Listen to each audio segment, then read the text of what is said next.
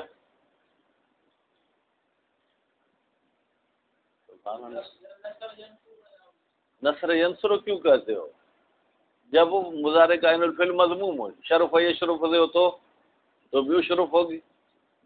جب وہ مفتوح یا مکسور ہوگا فعل مضارع عین الفعل تو ہیئت امر کیا ہوگی؟ افعل یا افعل، اور جب وہ مضموم ہوگا تو کیا ہوگا؟ افعل۔ ٹھیک، تو ہماری گفتگو ان تینوں صورتوں میں ہے، یعنی عین الفعل مضموم ہو، مکسور ہو یا کیا ہو؟ مفتوح۔ لیکن کیونکہ غالباً عین الفعل پہ کسرہ ہے، مثلا ضرب یضرب عین الفعل میں کسرہ، حسب یحسب عین الفعل میں کیا ہے؟ کسرہ۔ ٹھیک ہے، دو باب ایسے ہیں جن میں کیا ہو گیا؟ کسرہ، اور جو ہے جناب دو باب میں فتح ہے، دو باب میں ضمہ، نصر ینصر ضمہ، شرف یشرف ضمہ۔ ٹھیک ہے، پھر علم یعلم فتح، منع یمنع فتح۔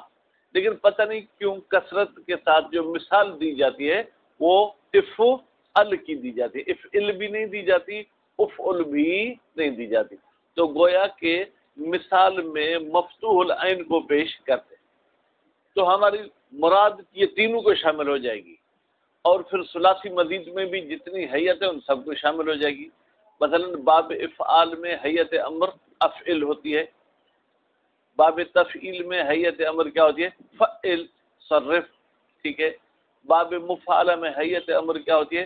فاعل بروزن ضارب یا ضارب بروزن فاعل۔ اب کہتے ہیں یہ جو حیت امر ہے کس چیز میں ظہور رکھتی ہے؟ میں آپ کو کہتا ہوں کہ اذهب الى السوق، اذهب کیا ہے؟ حیت فعل امر۔ ٹھیک ہے، میں آپ کو کیا کہتا ہوں؟ اعلم، جان لے۔ ٹھیک ہے، میں آپ کو کیا کہتا ہوں؟ اقم الصلاۃ، نماز پڑھ لے۔ فرماتے یہ حیت امر آیا وجوب میں ظہور رکھتی ہے، ندب میں ظہور رکھتی ہے، یا مشترک ہے؟ کیا ہے حاجی صاحب؟ کس کے درمیان؟ ندب اور وجوب کے درمیان۔ ٹھیک ہے، تو اس میں اختلاف ہے، بعض کہتے ہیں کہ یہ ظہور رکھتی ہے ندب میں، یعنی جہاں پر بھی حیت افعل آئے گی وہاں پر ہم اس سے مستحب سمجھیں گے، اگر وجوب پر کوئی قرینہ ہوگا تو ہم وجوب سمجھیں گے، وَإِلَّا ندب سمجھیں گے۔ بعض کہتے ہیں کہ جناب یہ جو ہے کیا ہے؟ وجوب کے لیے ہے، بعض کہتے ہیں للجامع، یعنی یہ ایک ایسی معنی کے لیے وضع کی گئی ہے جو معنی ندب کو بھی شامل ہے اور جو ہے کیا ہے جناب یہ وجوب کو بھی شامل ہے۔ پھر بیچ بیچ میں اس طرف بھی اشارہ کریں گے کہ بھائی یہ جو حیت ہے یہ نہ ندب کے لیے وضع ہے، نہ وجوب کے لیے، نہ قدر جامع کے لیے، بلکہ یہ صرف جو ہے کیا ہے سامع کو کام کے ابھارنے پر جو ہے کیا ہے وہ آمادہ کرتی ہے۔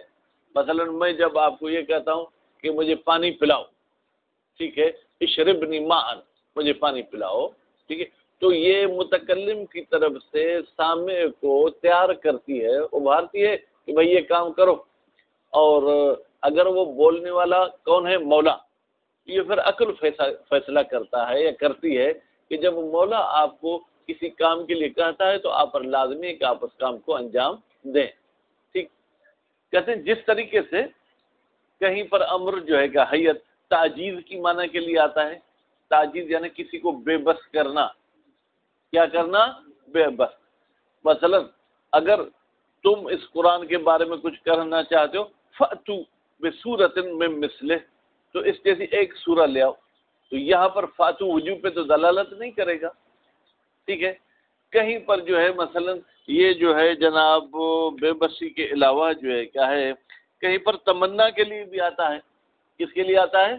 تمنا کے لیے. مثلا رات کو آپ کو نیند نہیں آ رہی، ادھر ادھر کروٹیں بدل رہے ہیں، کسی کو یاد کر رہے ہیں، تو رات کو خطاب کرتے ہیں انجلی ابھی گزر بھی جا. تو آپ کا رات پر تو آرڈر نہیں چلے گا، یعنی رات پر نہ مستحب ہے کہ ختم ہو نہ واجب ہے ختم ہو، بلکہ یہاں آپ کی گویا کہ یہ تمنا ہے، اس قسم کی باتیں ہیں. تو فرماتے ہیں کہ بھائی حقیقت میں یہ تعجیز بھی حیت کی معنی نہیں ہے. ٹھیک ہے. تمنا بھی حیت کی معنی نہیں ہے، وجوب بھی تمنا اس کی حیت کی معنی نہیں ہے، ندب بھی حیت کی معنی نہیں ہے، بلکہ ان تمام موارد میں حیت امر بأس میں استعمال ہوئی ہے. ٹھیک. تو ہم کہہ سکتے ہیں کہ پھر عقل آ کے کہتی ہے کہ جب بأس مولا کی طرف سے ہو تو وجوب پہ دلالت کرے گا، اگر مولا کی طرف سے نہیں کسی اور کی طرف سے ہے تو وہ تمنا پہ دلالت کرے گا، کہیں پر تعجیز پہ دلالت کرے گا. معنی حیت کی وہی ایک ہے، کیا؟ بس، یعنی سامنے والے کو ایک کام پہ ابھارنا. بسم اللہ الرحمن الرحیم. الفصل الثانی، دوسری فصل، فی حیت الامر، حیت امر کے بارے میں ہے. وفیہ مباحث، فیہ کی ضمیر نسیم صاحب کہاں جائے گی؟ جی ہاں بیٹا، حیت مذکر ہے مونث ہے؟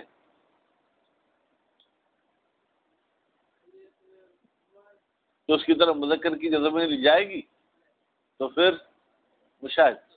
احسنتم. فصل ثانی میں چند بحثیں ہیں.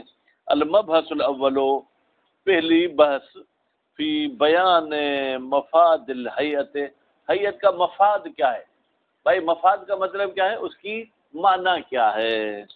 اختلفت کلمت الاصولیین، اصولیین کی بات یا اصولین کے جو ہے کیا کلام مختلف ہو گیا ہے. کس میں؟ فی معنی حیت افعل، افعل کے معنی میں، یا یوں کہیں کہ افعل کے حیت کی معنی میں. علی اقوال، بھائی ایک دو قول نہیں ہے بلکہ چند اقوال ہیں. منہا، ان اقوال میں سے بعض، من تبعیضیہ ہے. ٹھیک ہے. ان میں سے بعض اقوال یہ ہیں کہ انہا بتحقیق یہ حیت موضوعۃ للوجوب، اس کو وضع کیا گیا ہے وجوب کے لیے. دوسرا قول ان الحیت موضوعۃ للندب، یہ ندب کے لیے حیت وضع کی گئی ہے. تیسرا قول انہا موضوعۃ للجامع بین الوجوب والندب، جامع بمعنی کلی، یہ ایک کلی معنی کے لیے وضع ہوا ہے، یا یوں کہیں ایک ایسی معنی کے لیے وضع ہوا ہے جو اپنے اندر شامل کرتی ہے کس کو؟ وجوب کو اور ندب کو. اے الطلب، بھائی وہ کون سی معنی ہے؟ وہ طلب ہے. الا غیر ذالک، بھائی ان تین قول کے علاوہ اور بھی اقوال علماء نے فرمائے ہیں. والحق، حق یہ ہے انہا موضوعۃ لانشاء البعث، بھائی اس حیت کو وضع کیا گیا ہے تاکہ ایجاد کرے بعث کو، یعنی ابھارنے کو، یعنی آپ کو شوق دلا رہا ہے، آپ کو تیار کر رہا ہے کہ یہ کام کرو. الی ایجاد متعلق الانشاء، تاکہ آپ ایجاد کریں اس انشاء یا امر کے متعلق کو. ویدل علیہ، اور دلالت کرتا ہے علیہ، اس بات پر. کون سی بات پر؟ کہ اس کی معنی انشاء بحث ہے. التبادر والانسباق، اب والانسباق عاشق نہ بھی کہتا تو تبادر وہی انسباق کی معنی میں، یعنی جب بھی حیت امر آپ سنتے ہیں تو آپ کا ذہن کس طرف جاتا ہے؟ ذہن اس طرف جاتا ہے کہ بھائی جس کام کے متعلق امر ہوا ہے اس کو انجام دینا چاہیے. فقول المولا لعبدہ، پس مولا جب اپنے عبد کو کہتا ہے اذهب الى السوق، جاؤ بازار کی طرف، واشتر اللحم، اور گوشت خریدو. عبارت اخرى، دوسرے لفظوں میں گویا کہ مولا نے یوں کہا ہے ان بأسہ الى الذهاب، بھائی تم تیار ہو جو جانے کے لیے، وشراء اللحم، اور گوشت خریدنے کے لیے. ثم ان بأس العبد الى الفعل، بھائی عبد کو کسی کام کی طرف تیار کرنا قد یکون بالاشارۃ بالید، کبھی کبھی مشاہد زبان کے ذریعے آپ نہیں بولتے، مثلا کیا بولتے ہیں، ٹھیک ہے، کبھی ہاتھ کے ذریعے اشارہ کرتے ہیں. کما اذا اشار المولا بیدہ، جیسے مولا اشارہ کرتا ہے اپنے ہاتھ کے ساتھ الی خروج العبد، کہ عبد جو ہے کیا نکل جائے کہاں سے، اس کمرے سے، وترک العبد المجلس، اور عبد اس کچہری کو ترک کر دے، تو اسے عاشق کیا کہتا ہے، مشاہد کیسے اشارہ کرتا ہے، کیسے، احسنتم. وَأُخْرَى بِاللَّفْظِ الْأَمْرِ، اور کبھی کبھی ہاتھ کے ذریعے اشارہ نہیں کرتا بلکہ لفظ امر کہتا ہے کہ قول اخرج، تم نکل جاؤ. خوب. فَهَيْئَةُ افعل بصورت ثانیہ، بس افعل کی حیت دوسری صورت میں، قائمۃ، دوسری صورت یعنی جب منہ سے لفظ کہا ہے، یہ قائمۃ مقام الاشارۃ بالید، گویا کہ یہ ہاتھ والے اشارے کے قائم و مقام ہو گیا. فَكَمَا أَنَّ الْإِشَارَةَ بِالْيَدِ تُفِيدُ الْبَأْسَ إِلَى الْمَطْلُوبِ، تو جس طریقے سے ہاتھ کا اشارہ فائدہ پہنچاتا ہے کہ مطلوب کی طرف جو ہے کیا ہے یہ عبد تیار ہو جائے، فَهَكَذَا، تو اسی ہاتھ کے اشارے کی طرح القائم مقام الید یا مقام الاشارت، وہ چیز بھی ہے جو اشارے کی قائم و مقام ہے. وہ کون سی چیز ہے، من صیغۃ افعل، وہ افعل کا صیغہ ہے. وَإِنَّمَا الْاخْتِلَافُ فی کیفیت دلالت، ہاں اختلاف اس میں ہے کہ وہ کیفیت دلالت الگ ہے. ہاتھ والا اشارے کو آپ جو ہے کیا ہے دلالت لفظی نہیں کہہ سکتے ہیں، اخرج والے دلالت کو آپ کیا کہیں گے، دلالت لفظی ہے.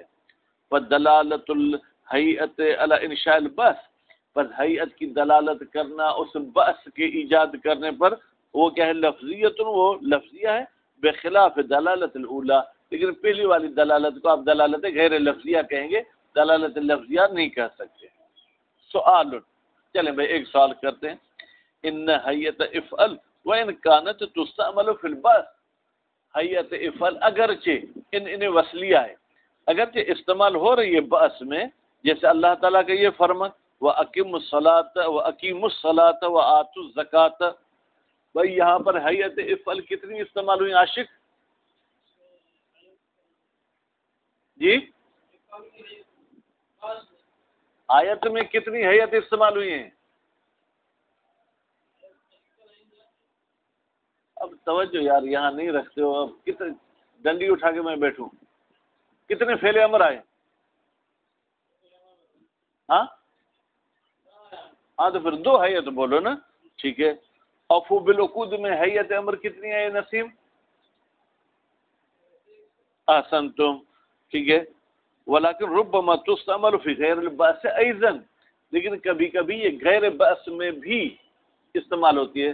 تستعمل کا نائب فاعل کون ہوگا مشاہد؟ ہی کی ضمیر وہ کہاں پلٹے گی؟ بھائی حیت کی طرف یار خدا آپ لوگوں کو بڑے جو ہے ہوشیاری عطا کرے کہ تعجیز، جیسے کسی کو بے بس کرنا، عاجز کرنے کے لیے بھی استعمال ہوتا ہے. جیسے اللہ تعالیٰ نے فرمایا وَإِن كُنتُمْ فِي رَيْبٍ مِّمَّا نَزَّلْنَا عَلَىٰ عَبْدِنَا، اگر تمہیں کوئی شک شبہ ہے اس کلام پر جو ہم نے نازل کیا ہے اپنے عبد پر، فَأْتُوا بِسُورَةٍ مِّن مِّثْلِهِ، تو اس جیسی ایک صورت لے آؤ. تو اب آپ کے خیال میں خدا واقعا ان کو چاہتا ہے ایک صورت لے آئیں؟ ایسے چاہتا ہے خدا؟ خدا ہرگز نہیں چاہتا کہ میرے جیسی یہ صورت لے، بلکہ خدا ان کو کہتا ہے کہ تم بے بس ہو، تم عاجز ہو. تو یہاں پر فاتو جو ہے کیا ہے، بس میں نہیں بلکہ تعجیز میں استعمال ہوا ہے. وہ تمنی، اور کبھی کبھی جو کیا ہے تمنی میں بھی استعمال ہوتی ہے حیت، کہ قول شاعر الا ایھا اللیل الطویل، اے لمبی رات، الا انجلی بصبح، تم صبح میں تبدیل ہو جاؤ. ومل اصباح من کے بے امثل، صبح تیرے جیسی نہیں ہوتی. ٹھیک ہے. اب یہاں پر انجلی، ٹھیک ہے بیٹا، یہ کیا ہے حیت فعل امر ہے، واحد مونث حاضر کا صیغہ ہے. الی غیر ذالک من المعانی المختلفہ، اس کے علاوہ اور بھی بہت ساری معنوں میں استعمال ہوتی ہیں جو معنی مختلف ہوتی ہیں. المغایرۃ للبأس، اور وہ بأس کے ساتھ مغایرت رکھتی ہیں. فَيَلْزَمُ أَن تَكُونَ الْحَیْئَةُ مشترکتاً بین المعانی المختلفت، پھر تو لازم آتا ہے کہ ہم قائل ہو جائیں کہ حیت جو ہے وہ مشترک ہے مختلف معنوں کے درمیان، من البأس و تعجیز و تمنی والاستفہام، ٹھیک ہے، و ترجی، اس قسم کے معنوں میں مشترک ہے۔ الجواب، اس سوال کا جواب دینا چاہتے ان حیت افعل قد استعملت فی جمیع الموارد فی البأس، کہتے ہیں بھائی جس کو آپ تعجیز سمجھ رہے ہو اس میں بھی بأس میں استعمال ہوئی ہے، جس کو تم تمنا سمجھ رہے ہو اس میں بھی بأس میں استعمال ہوئی ہے۔ الی المتعلق والاختلاف انما هو فی الدوائی، ہاں اختلاف جو ہے کیا اس بأس کا جو دائی اور سبب ہوتا ہے اس میں اختلاف ہے۔ مثلا اقیم الصلاۃ میں بھی کیا ہے، اللہ ہمیں تیار کرتا ہے نماز پڑھنے میں، یعنی گویا کہ اس بأس کا سبب یہ ہے کہ ہم اس فعل کو وجود دیں، اور فأتوا بصورت میں بھی اللہ ان کو ابھارتا ہے کہ صورت لے آئیں، لیکن اس ابھارنے کا سبب یہ ہے کہ ان کو بے بس کریں، ٹھیک ہے۔ اور یہ جو شاعر رات کو ہے وہ گویا کہ رات کو بھی ابھارتا ہے کہ تم جلدی گزر جاؤ، لیکن یہ رات کو بأس کیوں کرتا ہے عاشق؟ اس لیے کہ اس کے ذہن میں تمنا ہے، وہ نہیں چاہتا کہ اس کا متعلق خارج میں وجود میں آئے۔ دوائی مختلف ہیں، فتارتن یکون الدائی من وراء البأس، کبھی کبھی بأس کے پیچھے پیچھے کا دائی اور سبب کیا ہوتا ہے، وہ ایجاد المتعلق فی الخارج، وہ یہ ہے کہ متعلق امر خارج میں وجود میں آ جائے۔ وہ اخرى یکون الدائی و تعجیز، اور کبھی کبھی جو بأس کا سبب کیا ہوتا ہے کہ سامنے والے کو بے بس کر دیں۔ وہ ثالثہ، اور تیسری مرتبہ دائی کیا ہوتا ہے، التمنی، کہ تمنا ہوتی ہے۔ وہ رابعہ هو الانذار، اور کبھی کبھی دائی ڈرانا ہوتا ہے۔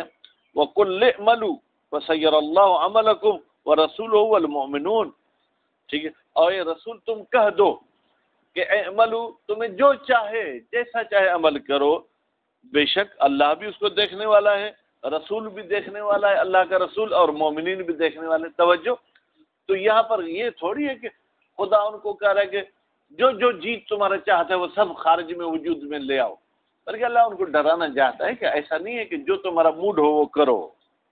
الی غیر ذلک من الدوائی وفی جمیع الموارد یکون المستعمل فیہ واحدا، بابا تمام موارد میں مستعمل فیہ کیا ہے، وہی بأس ہے، ٹھیک ہے۔ وانما الاختلاف فی الدوائی من وراء انشاء البأس، ہاں اختلاف جو ہے کیا ہے اسباب میں ہے، ٹھیک ہے، جو اس انشاء بأس کے پیچھے پیچھے ہیں۔ والنظیر ذلک الاستفهام، بھائی اس تمنا اور تعجیز کی طرح کبھی کبھی حیت سے استفہام بھی دیکھنے میں آتا ہے۔ فقد یکون الدائی و طلب الفہم، تو وہاں پر دائی بأس کیا ہوتا ہے، طلب الفہم، آپ چاہتے ہیں یہ مسئلہ سمجھ جائیں۔ وَأُخْرَى أَخْذُ الْإِقْرَارِ، اور کبھی کبھی جو ہے کیا ہے بأس کا دائی ہوتا ہے کہ سامنے والے سے اعتراف لینا، یعنی اس کی بات منوانا، جیسے هل يستوي الذين يعلمون والذين لا يعلمون، کیا برابر ہیں وہ لوگ جو جانتے ہیں اور وہ لوگ جو نہیں جانتے؟ خدا کو تو علم ہے کہ برابر نہیں ہیں، ٹھیک ہے، لیکن پھر بھی سامنے والے سے جو ہے کیا ہے کہ اللہ تعالیٰ پوچھ کے پھر اقرار کراتا ہے۔ والمستعمل فیہ فی الجمیع واحد وهو انشاء طلب الفہم، ٹھیک ہے، بھائی مستعمل فی سب میں ایک ہے، وہ کیا ہے کہ سمجھنے کو طلب کریں، ایجاد کریں۔